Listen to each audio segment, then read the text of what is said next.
We all know as a practice owner, one of the last things you want to think about is tax planning and strategizing for your practice. In addition, the long list of tasks on your radar, it's really hard to do everything. You have to find a trustworthy team of experts that understands the unique and specific needs within veterinary medicine. My suggestion would be my friends at Granite Peak Associates. Granite Peak is an advanced tax planning and veterinary practice advisory firm who has spent many years working within vet med. Their team works year-round to make sure you're able to maximize your profitability while also minimizing your liabilities. Whether you're in the process of purchasing a practice, looking to grow your practice, or transitioning towards the sale of your practice, they are the experts to help guide you through. What makes them different than other firms is their devotion to proactive tax planning.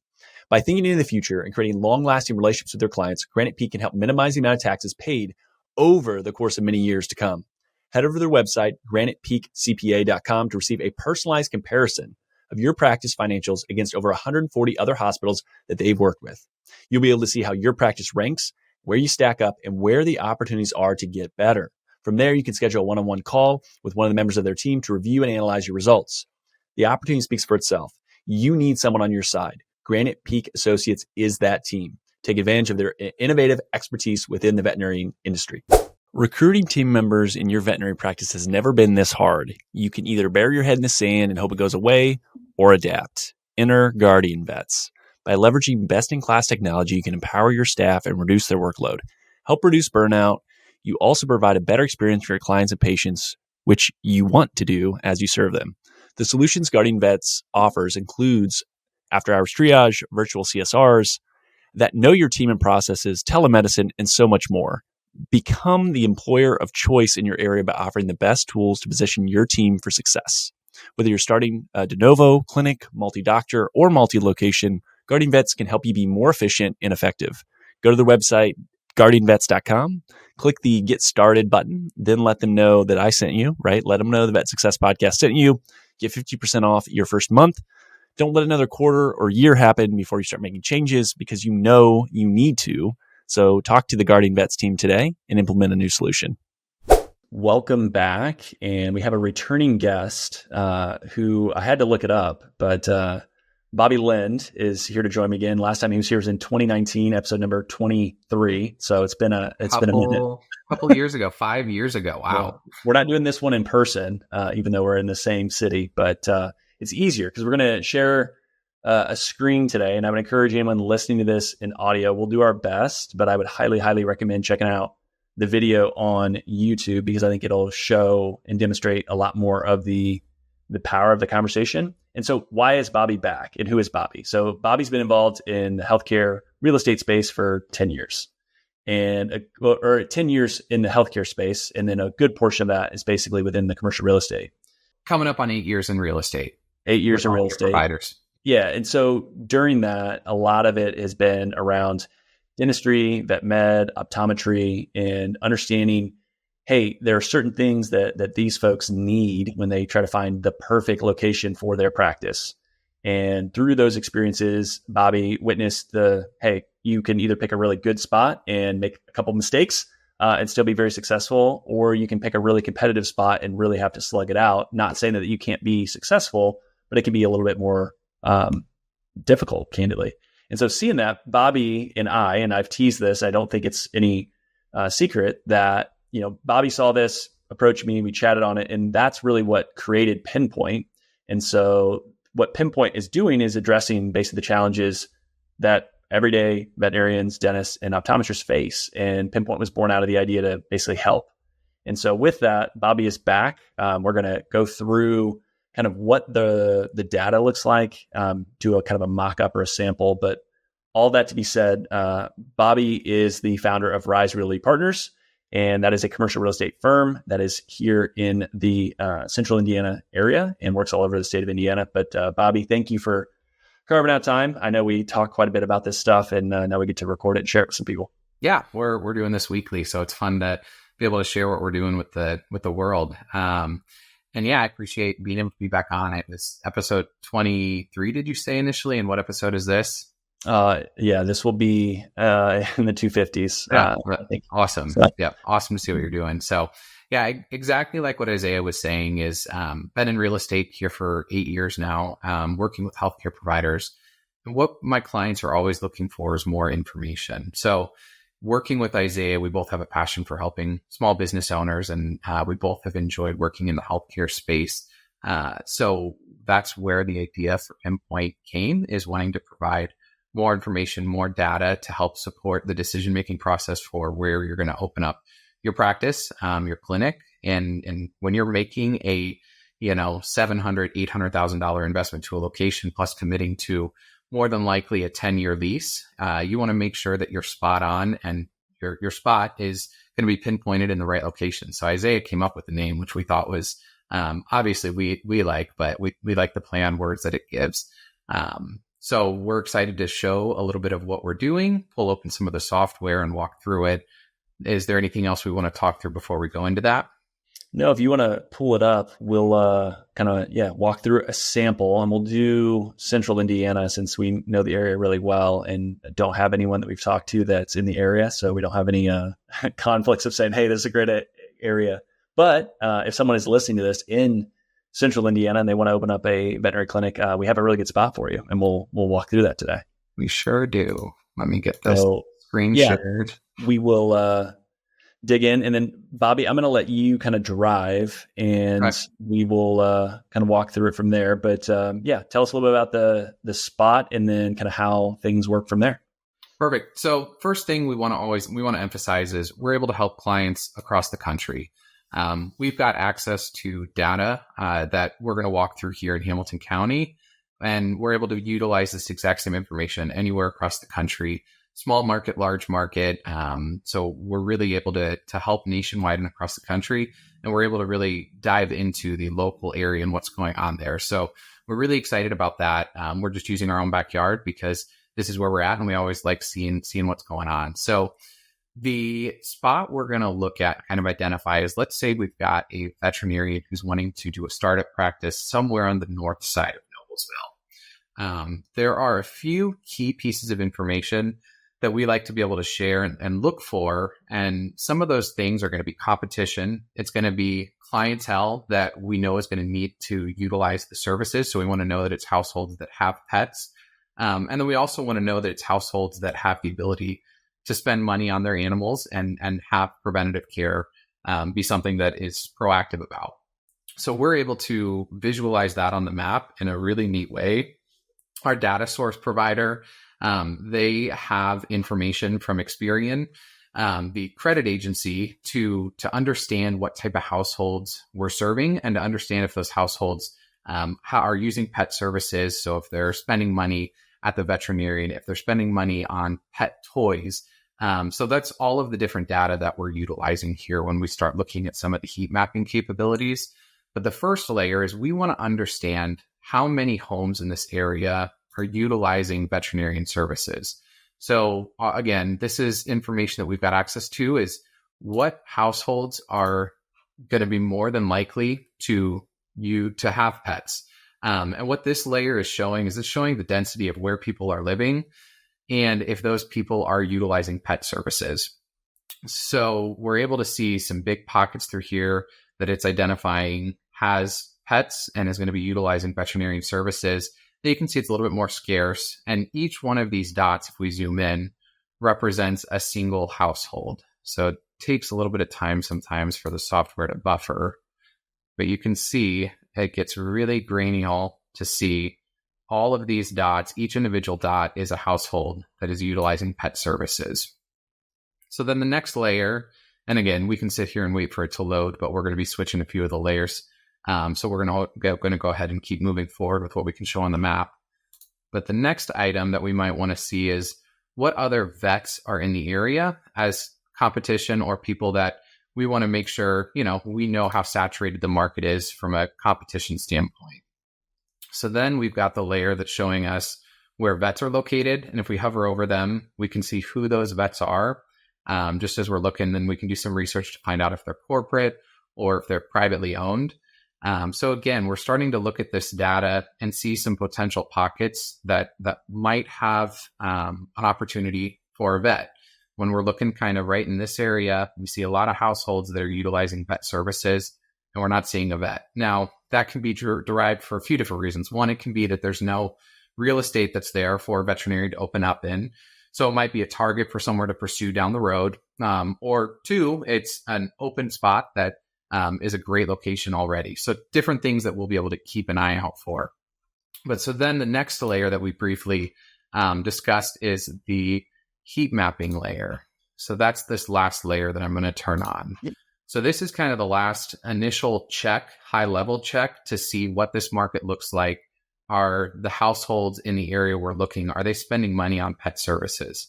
So the reason I'm zooming out is so you can get an idea of the different color here. So you can see the darker red is showing that these are areas that are spending more on pet services. Again, where we're getting this data from is Experian. And Experian, they've got access to everybody's credit. And they're looking through those credit card statements and understanding who's actually spending money on these services. And they've got it tallied out. And that's a report we can share to show how much they're spending on different pet services independently. But this is kind of an aggregate of all of that data. So we can zoom in, we can click on a pocket to see what that value is. So that value was 117 compared to over here, it's going to be a lower value of 74. So that's where these different heat maps are coming from. So when we look at this layer, we're seeing this area as a great potential for veterinary services. Now, knowing the real estate market here being our backyard, we're just going to, for instance, say that there's a new development coming to this area, which there is. So we can actually then put our pin on the map to see the location that we're starting to look at. So this is going to help us put together some more data. So we're going to say we're looking at this location here. Isaiah, before we kind of jump into some of the reporting, is there anything you want to add or anything you feel like I missed as we're kind of talking through the mapping? No, just again, if you're audio only, it might be harder to track and follow. So just highly recommend kind of watching this. But yeah, the amount of information that could be pulled for a specific area is really incredible. I think it could sometimes feel overwhelming. And one of the key things that we are working on is for different specific use cases, you're going to have different reports. And so these things will all be put together in a report that's easy to view with some interactive maps. We're just showing you like a live look at all this to kind of show you high level, hey, this is what the information can pull and how you can use it and leverage it. But then each report is going to be then broken down for specific use cases. Someone might need it for, I'm going to do in a de novo startup, or, hey, I already own a location. I just want to know who is currently coming into my practice and who am I serving and how can I better market to them, right? And then all kinds of different things in between. But that I think is important to know. And so we're going to kind of cross over of just, hey, here's all the really cool, interesting information. And then depending on a use case for an individual and what they want, we'll kind of have specific reports for that. Yeah. Thanks for kind of focusing that in there, that this is all going to be in a reporting fashion. And early on, we're just giving kind of behind the scenes access to see what it looks like. So as we were going through, this is kind of how we're validating the site. We'll have these screenshots that we're going to put into the report so you can see them. But then another tool that we have is a site score report. So again, our data provider, they have some site selection to reporting that we're able to have access to and that we utilize for our clients. So they are going to actually rank this site and run a scoring report on it. And so for this site, I've already pre-ran the site selection report, and that's what I'm going to open up to now. And in this site score report, I'll kind of run through it real quickly, but it's going to give us a value to say if its programming and if its modeling shows that this is a good site. So again, this is that exact site on the map. It's in Hamilton County. This actually gives you the latitude and longitude it's running for it. But the site score report spit out a score of 111. So we will have all of this information in the report broken down as well that we're providing our clients. But to verbally just go through it real quick, the site score report is if you come back with a 100, that is an average site. So what it's doing is it's comparing it to 20 different veterinarian hospitals that are in the greater market. And the way that it's actually identifying those 20 practices is it's looking at similar markets to what this looks like. So it ranks this site as an in-town property. So it's looking at the demographics, and it's going to compare it to other markets that have similar demographics, so similar household income, similar type of retail areas, similar all of those aspects, so that then it's not looking at a rural community comparing it to this suburban area. It's going to compare like for like. So if you're in more of a rural area, it's going to compare more rural sites when it's looking at the different veterinarian hospitals that it's comparing it to. Anything you want to add to that, Isaiah? Because I know that can get a little confusing. Yeah, and you'll know who you're comparing to. And one of the things that we typically will ask is if there is a practice you want to mimic, you can actually include specific practices that you want to compare it to. And so, yeah, the second page shows you, hey, this is the location, this is the city, this is who it's pulling those sample scores and scoring it against, which is pretty cool. So you can customize it, or you can say, hey, I don't necessarily know. I just want to find a good location and compare it to what other similar locations.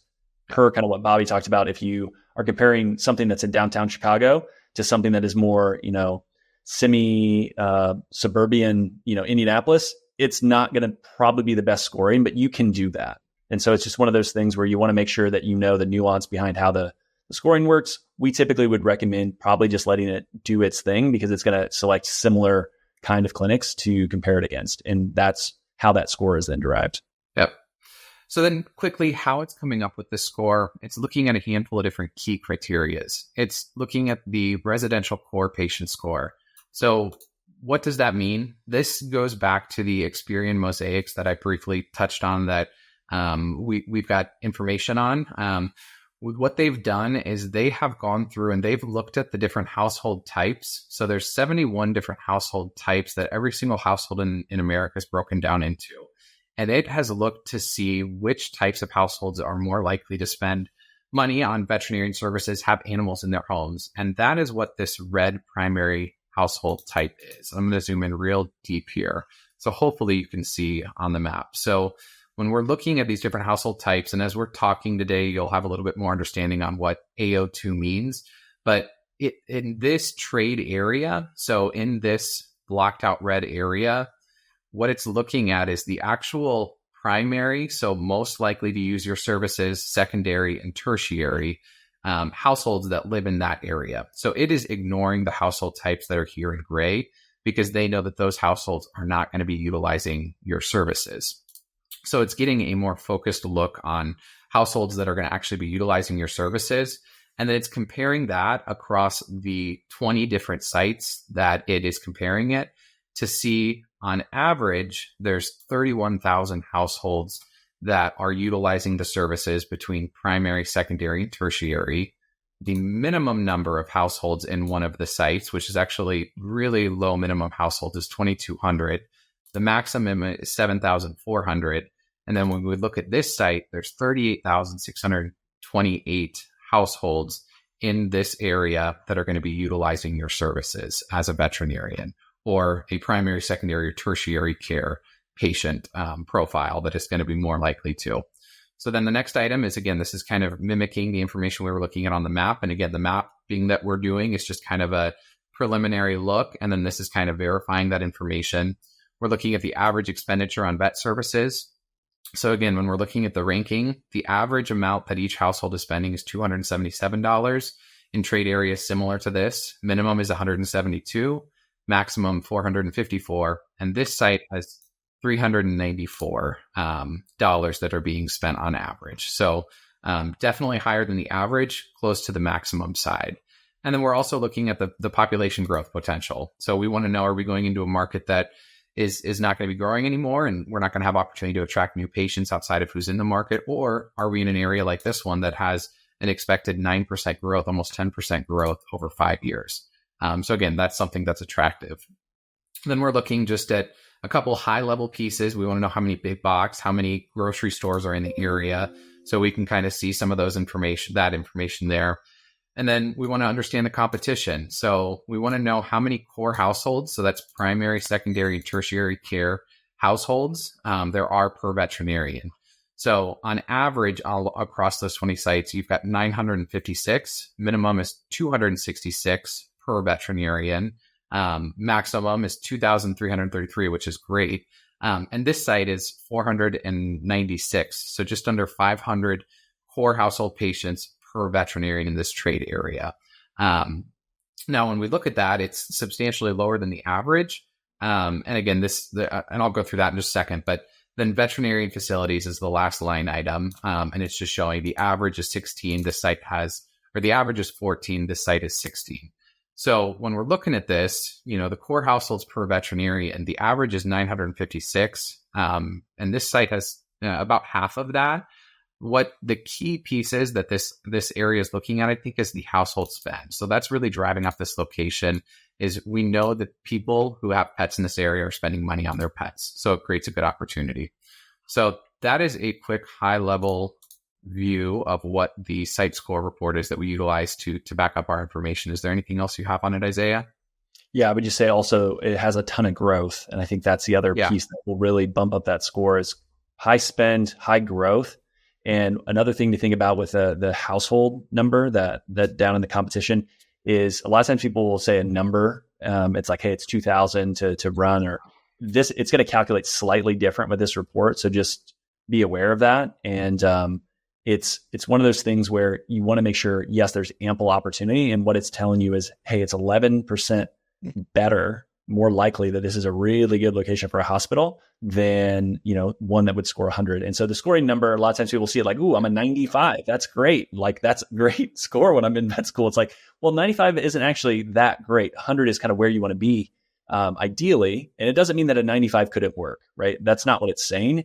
It's just, again, how do you stack the odds in your favor to ensure that you can see a greater outcome of success? And I think ultimately site selection is around making it easier on yourself and putting, as many of the benefits on one side as you can versus trying to say, you know what, I'm going to, push this boulder uphill. It's like, well, let's just push it downhill. Like, can we just find a really good spot and then allow some of the bigger factors there to help us? Because you can't control a lot of different things, but you can control an area where people are willing to spend, want your services, and there's not a bunch of other people saying, hey, I do the same thing. Absolutely. So, yep. Oh, other thing is a 20-minute drive time. And so that's customizable per the site score as well. And we can also plot that on the main map as well. And that would always be something we show where you can see, hey, in 15 minutes and 20 minutes. And again, depending on if you're in a really dense area, you might want a really small window. It is customizable. For our purposes, 15 or 20 minutes is pretty normal. That's kind of what we would say is fairly standard for someone to come drive for those services. But yeah, you can see Bobby has put that up on the screen where you can see even within that 15 or 20 minute drive time where the competition falls inside of that. And you might say, ooh, there's a lot of competition. It all seems to fall outside of it. Again, which is why we like this location, because there's a lot of competitors, but they all kind of are on the edge of that drive time. So they're all competing for a subset where this practice potentially could kind of carve out its own area for clientele. Absolutely. Perfect. Well, so then the next bit of information is when we're looking at a startup, we want to understand who is living in this area and who's shopping in this area. So one of the other tools that we've got the ability to utilize is the provider calls it Mobilytics, and it's mobile cell phone data is what we're able to get details and information on. So when we're looking at a startup that doesn't have the infrastructure yet, so this is currently a field, what we can do is we can look at the next closest retail area that's going to be similar to the project that's going to be going on in this area. Or if it's a retail strip center that you're looking to go in, we can look at that entire retail strip center to get this information. But what we're going to look at is just down the street, the next intersection, there's a nice strip center right here. And this strip center has a dentist on the end cap. It's got a nail salon, great clips, and a Big B coffee. So again, very similar type structure to what's going to be going up and the type of users that are going to be in the development that's coming in this area. So what we're able to do is we can put a geofence around this building. So I've already done this and I've got the report ran. And what that looks like is right here. So when we zoom in all the way to this site, you can see we've dropped a geofence to this spot. And what this geofence is doing is it's tracking mobile cell phone data of who is coming in and out of this location. And we can say we want to have the last year's worth of information. We can say we want the last 6 months. We can want the last 3 months, or we can go further out if we want a larger average of who's shopping there and who's coming in and out of this site. Talking through it, I'm sure Isaiah agrees, it's almost scary, the information that we've got access to. But it's extremely valuable information to understand who is shopping, who's coming to your area, and understanding the psychographics of those people and how they're making their purchasing decisions to just help give you that head start when it comes to marketing, when it comes to how to reach your target clientele. So again, we want to look at the people that are more likely to utilize your services, but we also want to look at the people that are directly in your backyard who are already living there and shopping in those areas.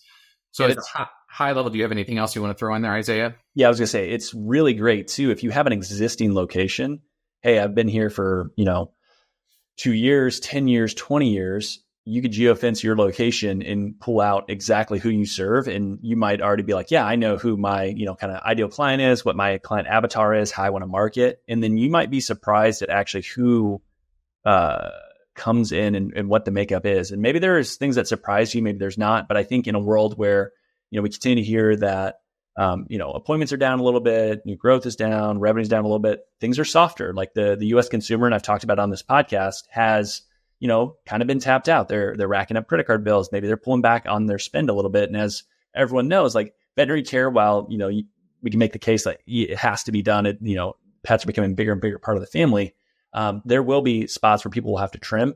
You can then say, okay, who are the folks that I like working with the most? And what is that psychographic of my current existing clientele? And I think that's pretty cool to look at as well, and valuable for current owners. What we're kind of showing you here is if I'm a startup or I want to expand to a new location, what that could look like. And towards the end, well, this is a great tease for I think a really cool way that this report can be utilized, that we can help current owners to look at their clientele, to look at the people that may have a higher propensity to visit you, but isn't currently necessarily a higher likelihood to be visiting you, and how we can market to them or see where they're living so that then you can market to them more efficiently. So I think good teaser for some of what we'll show real quick at the very end.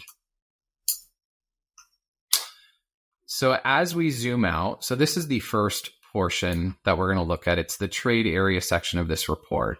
What we're looking at is the different dots for where the visitors are originating from, and where they're actually living, not originating from, where they live. So when we zoom out, we can look at it from a heat map perspective.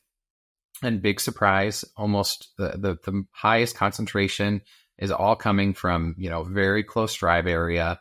And then as we zoom out, you can see different pockets of people that are coming to the strip center. So it could be, again, there's a coffee shop here, so it could be someone stopping in from a further distance out. But what we can also do is we can look at home or work. So if you want to know where the people are working during the day and where they're spending hours during their daytime, this will actually show kind of where, comparing where they live versus where they work. So we can also toggle that on and off, which is a cool feature and something cool to help understand your clientele better. Next is just some statistics. We can see that 65% of the people coming to the strip center live within 5 miles.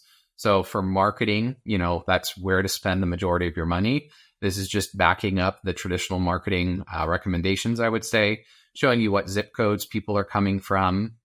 And then this is the real information that we're able to dive into and really pull. And this is getting into the Experian Mosaics platform that we were just talking about a couple different times, to look at the type of people that are visiting the strip center. So we've got 2 different ways we can look at this information on who's visiting. We can look at it from a visitor propensity, which we'll come back to, and we can also look at it from a percentage of the visitors. So as a percentage of visitors coming to the strip center, 32% are this American royalty category. American royalty has a definition. So they're affluent individual and successful couples and families living in prestigious suburbs. And that's going to go through the demographics of who they are. We've got information on how to market to them, and we can bring this information to your guys' marketing company so that then they can more effectively reach them. And that's a lot of the value that we see in this is being able to understand those people visiting and coming there. So as we look at it, we've got almost 32% of AO1. Then we've got AO5 is 8.33%. And then the other unique is the visitor propensity. The visitor propensity is looking at a pie chart, and even though it's only 1.3% of the visitors visiting your practice, what's happening is in that trade area, that drive area of people coming, there's probably fewer of those O52s, but that O52 profile is 141 times more likely to be visiting that site. So if we can find where those O52s live and market to them a little bit more efficiently, there's a very good chance that we're going to be able to attract more of those types of people. AO6, they're 32% more likely. So these are some of the pieces that we're able to dive into for an existing practice to see. And then we'll show you how we can visualize that on a map here in a few minutes. But continuing through the report, before I continue, anything else, Isaiah, you want to talk through there? That's great. Okay. The rest of what's in the report is some really interesting demographic information, marriage statistics, marriage status, children, number of persons in the household income, ethnicity, head of household age, and it kind of continues to go through home ownership, new movers. And it's going to show you your volume by the days of the week and times. So interesting information. Some people may find ways to utilize that. And then the last bit of information that we pull here, and this is really where it gets scary to see the information that these mobile providers are pulling from us, in my opinion. But we can see frequently visited places for people that are visiting this site. So on the map, just for perspective for people that don't live here, the site is right here that we're identifying. And this is saying that 6%, almost 6.5% of the people that are visiting this site, either before or after a visit to this site, are visiting this Clay Terrace Shopping Center. So it's an outdoor shopping mall. And then almost 4% are visiting Springfield Commons in Westfield, which is right over here. So we're able to dive into that. So then what we can do is we can look at specific areas. So we can look at grocery stores and we can look at supermarkets. So the Krogers, the Meijers, those types of stores. And we can see on a map which Krogers before or after. So we can define before or after or any time a visit to this strip center where they're shopping. So 2% of the people, which, overall 2% is a low number, but when you think about 2% of the people that are actually coming to that center before or after are shopping at the Market District in Carmel. Well, if you've got a new service that you're looking to provide, or if you're trying to reach people, that there are people shopping in that area. So it might be worth spending some ad money in those type of centers or those types of locations. So that's one of the unique features and really deep information that we're able to provide. Anything else, Isaiah, on that? Yeah, I think it's just, this idea of if you want to spend time and make, kind of business collaborations, you can see where maybe you would want to do that or spend time or, just set out an event like, hey, Clay Terrace, it's an open shopping area. Maybe there's a small business that is a bar or a restaurant or a brewery that's there. And you could be like, hey, Bobby, you own this restaurant here. I know a lot of the people that I want to reach are there. Let's do a joint event and try to attract people, because if they're going there, they're likely to go to you as well. And so I think you can use it for that and just try to be a little bit more strategic. And I would just agree that the amount of data collected on us is pretty wild. And, instead of trying to use it for maybe nefarious purposes, you can try to use it in a way to attract people to come and get just better veterinary services. So, and then just real fast, we'll be wrapping up here in a few minutes. The last thing that when we're looking at the overview map in the area, we've got an idea of who's shopping in these type of centers, but we also want to have a baseline understanding of who's actually living in this market. So the way that we do that is we're going to actually look at this drive time, and I'm going to get rid of some of these other layers. That way we're not bogging it down. So what we're doing is we're looking at this 20-minute or 15-minute drive time. I apologize. And we can make that a 20-minute drive time. We can make it a 3-mile radius, 5-mile radius, whatever our clients want to see, we're able to show. But the drive time is the most accurate way to show who's able to reach your practice. And so this next report and information that we're able to pull is to actually look at the household types that are living in this market. So it's not looking at who's shopping here, it's looking at who's living here. And what I've done is I've run that report. And again, this is all going to be much cleaner in our presentation and our documents that we're going to be providing to our clients. But this is kind of early on trying to get the information out. When we look at this 20-minute drive time or 15-minute drive time market, we were able to export information to show us the actual population counts of who is here. So within that drive time, this AO1 subcategory is 28% of who's living there. And if you remember on the Buxton report, the Mobilytics report, the visitor percentage, AO1 was 32%. So that makes a lot of sense when we're looking at those numbers. The majority of the people living here are that household type. So it's no surprise. I already put that information here. No surprise that they're going to be the most likely and the majority of the people coming here. Now, what's interesting is when we're looking at the highest ranks from percentage wise of who's visiting, the next one's going to be AO3. So AO3, there are a lot of AO3 kids in Cabernet that are living in this area, but they're not necessarily visiting or have a high propensity to be visiting. So this is just some of the information we're able to dive into and look at. And then going back to what we were talking about earlier, we can see there's this subcategory of O52 that's 141 times more likely to be visiting. So that's some interesting information that we can then visualize on the map. So we can go and look at where those people are actually living. So we can go to O52, and then you're going to see a bunch of dots show up on the map here in a second, or some dots. I may have to actually turn that on as an active layer. There's not that many for that specific one, so it probably will be lighter, I think. Yeah, well, and you can see most of them live on the outskirts of this market. So there are very few people that are living in here, but it actually looks like just outside of that 15-minute drive time, there's a huge population down here. So we know that these type of people have a high propensity to shop and be buying in an area similar to. So we can then look to do a mailing campaign in an area similar to, or this type of area right here where those people are living. So interesting information that we're able to pull out of the report. What I did is I highlighted here the top 3 as a percentage of who's living there.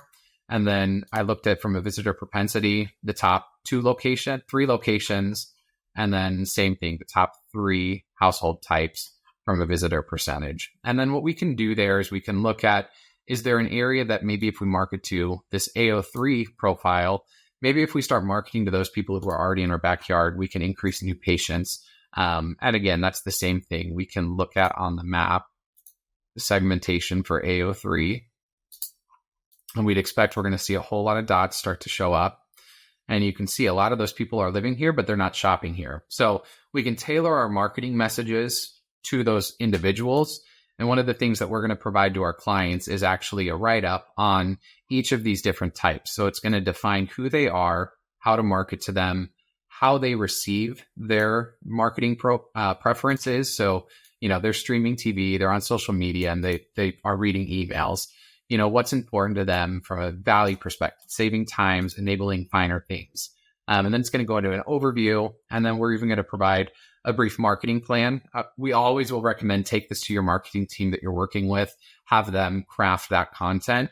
But it's information to help you reach those people that are in your backyard who may not be coming to you yet or be visiting your practice that are living there. So I think that's everything that I had. But Isaiah, I'll let you fill in anything else. And if there's anything else you want me to run through on the software, I can do that as well.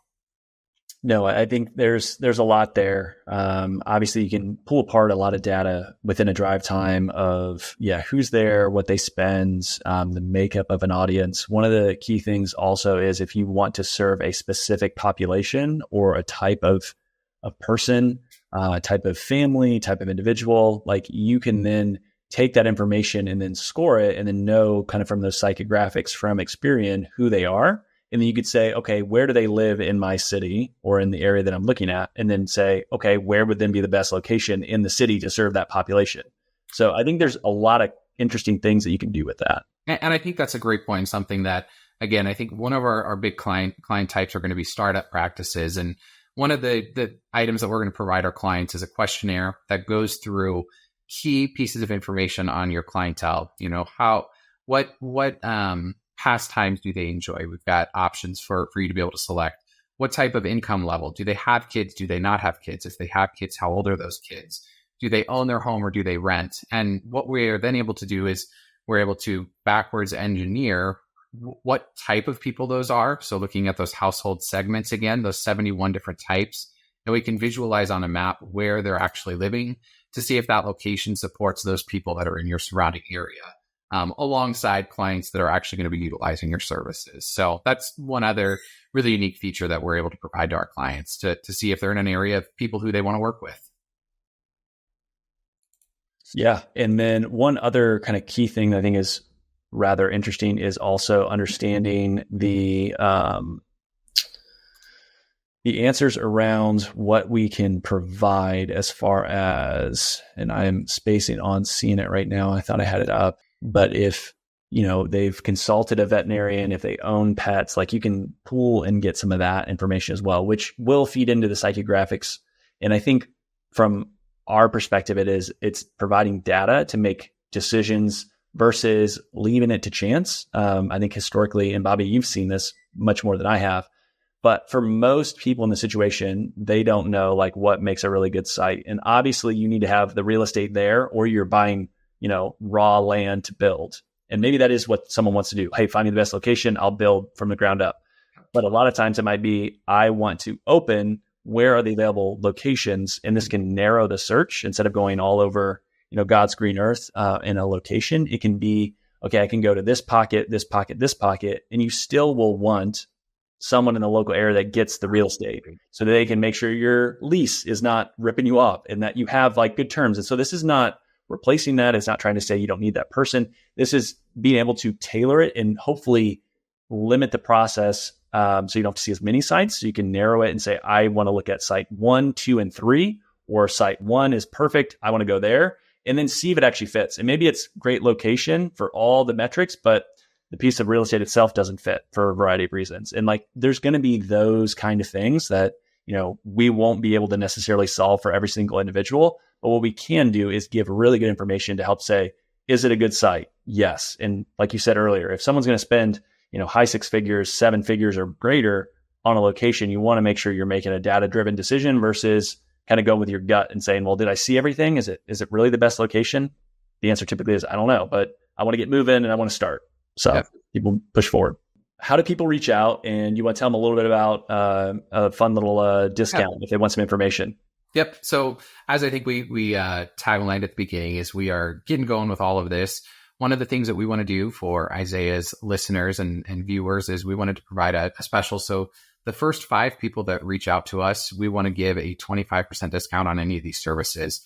Do we have a way that we're going to provide all of our reports and pricing, or do we just want to have people reach out to us and we can they can reach out? Like what? Yeah, I was gonna say, what does pricing typically look like? Just give a range of different things. For our full complete report, we're looking at $899, so just under $900. And then we've got 2 individual reports we can provide out of that.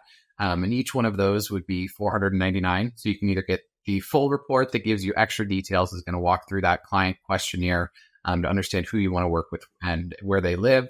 That is bundled and cheaper, or you can do the individual ones. We'll also do a location comparison that's $499. That location comparison is going to look at 3 different sites in the market and look at that site score report, and then some other demographic information and just on those areas. And then the third real area is just the Mobilytics piece of information for existing business owners. If you want that report to understand your clientele better, we're looking at $249 for that. So we're going to do 25% off for the first 5 people that reach out to us. The email to reach out to is hello@pinpointmypractice.com. So we'd love to hear from you. I'd love to talk, love to brainstorm any ideas that anybody has that they think would be valuable. We're, of course, open to input and insight from people who have already done startups as well. So looking for anything that anybody's got to provide valuable content to us. Perfect. Yeah. And I'll make sure that all that's in the show notes as well, the email address, and then also the discount from that standpoint. And so, yeah, happy to help people go through this. We still have what we think is what the market wants, right? But you also want to listen to feedback similar to what we talked about today. You want to see, who's there, who is coming, and what the demand is. And so if there's a report that we haven't built yet, that is what everyone wants, we will build that and create it. So with that, thank you for listening. Yeah, Bobby, do you have one other thing you want to add? I was just going to say our website is going to be pinpointmypractice.com for people listening later on down the road. We're probably 2 weeks away from a soft launch of it. So 2 to 3 weeks, we should have that information out. Yep. Perfect. Yeah. I was going to say website, kind of done, just not all the fine tuning. Anyone that's, done their startup and done the website, know it takes a little bit of time. So wanted to get this out there, get some information and have people reach out so that we can start to run some of the information and get it into the hands of everyone. But website will be there. There'll be lots of good information. So check all that out and don't be shy, reach out and we'll go from there. But Bobby, thank you for walking us through the report and appreciate the time. Absolutely. Thanks. See you guys. All right. So there are a lot of great job postings that I want to get to. And so we're going to start off with Bayside Hospital for Animals. Great work-life balance in beautiful Fort Walton Beach, Florida. No weekends, Monday to Friday, 8 to 5, no on-call or emergencies. It's an appointment only here. Currently a 2.5 doctor practice, new owner in 2021, bringing some fresh life into the hospital. The new owner had been there for 6 years prior working, so definitely understands the team, the processes, and the community. Lots of investment in people and new equipment. ProSal is the pay structure. Far too many benefits for me to list. Email BaysideVet251 at Yahoo or call 850-864-1857. Join a thriving, growing small animal practice in Vermont on the Quebec border. Full-time ideal, part-time is considered. The idea is to start with the team, patients and clients in outdoorsman or outdoor woman's paradise while being able to practice high-quality medicine. Compensation is write your own structure within production capabilities. Literally, it is the owner wants to find the right person and is happy to negotiate, chat through, and find the right fit. If you want autonomy and a boss that enjoys teaching, reach out to Newport Veterinary Hospital. You can email newportveterinarihospital@gmail.com. North Central Indiana, looking for an oasis in the chaos. Who isn't, right? Come join the amazing team at Fulton County Veterinary Clinic. They strive to foster a fun, fast-paced work environment while providing quality patient care. They utilize the support staff efficiently so that the doctor is available to practice medicine and do what you're trained to do in less time and paperwork, which is great. Lots of investment in new equipment and technology to support you, full-time or part-time available. Small animal and exotics are both seen there, so no ER, no on-call, no weekends, competitive salary with sign-on bonus offered, and far too many benefits to list. Go to Fulton County Veterinary Clinic. So type that in and you'll find the job posting there. Last but not least, join Watertown Animal Hospital. Personable, small animal veterinarian wanted for well-established current 5-doctor mixed animal practice in northern New York, which is an outdoors person's paradise. Again, 2 of those. So if you like the outdoors, you can look at Vermont or New York. They have plenty of support staff with 6 CSRs, 6 licensed technicians, 4 animal caretakers, 2 technical assistants, a hospital assistant, a practice manager, and a bookkeeper. Focuses on mentorship and investment on the people and the technology. That's been a strategic initiative by the leadership team. No on-call, 24-hour ER less than an hour away. Salary based on experience, but no less than $95,000. Can be straight salary, pro-sal considered. Want to discuss that with the right person. Tons of benefits. Again, too much to list.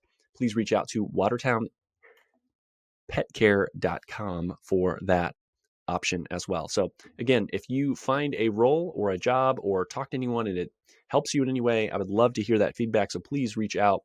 Let me know what you're able to do. And I will continue to post these. So if you are an owner, reach out to me, let me know.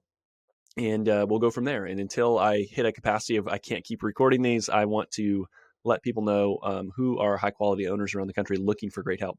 So with that, we'll talk soon. Thanks for listening to today's show. The comments made on today's show should not be taken as investment, tax, or legal advice. All comments are for educational purposes only. You should talk to your professional team before implementing anything. If you want or need financial advice, my day job when not podcasting is helping veterinarians grow their net worth. Our team is taking new clients and we are ready to talk to you at any stage of life. Come as you are. I always say bring the mess, right? Like if things are unorganized, that's okay. There's no prerequisites to become a client. Isaiah Douglas is a partner at Vincier Wealth Management. Isaiah is a registered investment advisor, registered with the SEC. The biggest compliment you can give me in the podcast is to share it with a friend. Reviews help the show get found, and Apple Podcast is the platform that is predominantly used for people listening to the show. If you have 3 minutes, love the show, head over to Apple Podcasts, give us an honest rating and review. It helps more people find the show. Also, the new YouTube channel is up, and I'd love to have you subscribe. Vainly, I want 100 subscribers at least. Lots more, obviously, right? But I get a vanity URL if we get to 100. That would be great. It makes it easier to find the YouTube channel as well. For all of today's links, information, head over to the veterinariansuccesspodcast.com. There you can subscribe to your favorite podcasting platform. It'll be a link to that YouTube channel I just talked about. You won't miss any other episodes, whether you listen on Spotify, whether you have some other ancillary podcast platform. Please like, subscribe, all that stuff. It certainly does help. I appreciate it. Finally, if you want more information, insights, want your voice to be heard, want to share ideas for content, say, hey, Isaiah, I want you to have this guest. I want you to talk about this topic. Go over to the Facebook group. So you can search for the Veterinarian Success Podcast on Facebook or head over to veterinariansuccesspodcast.com, scroll to the bottom about your host, click on the Facebook icon, and that'll get you in the group. But thank you so much for listening. It means a lot to me to be able to see the podcast grow and continue to impact people. So with that, until next time, we'll chat soon.